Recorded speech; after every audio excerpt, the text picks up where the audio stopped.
చంద్రబాబు నాయుడు అనే నేను శాసనం ద్వారా నిర్మితమైన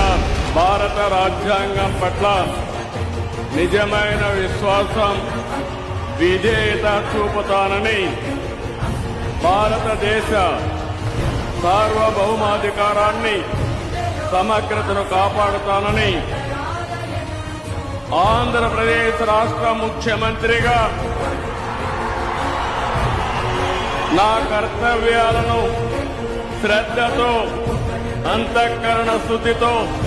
నిర్వహిస్తానని, భయం గాని, పక్షపాతం గాని, రాగద్వేషాలు గాని లేకుండా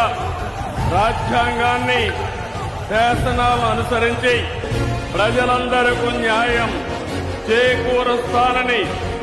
దైవ సాక్షిగా ప్రమాణం చేస్తున్నాను.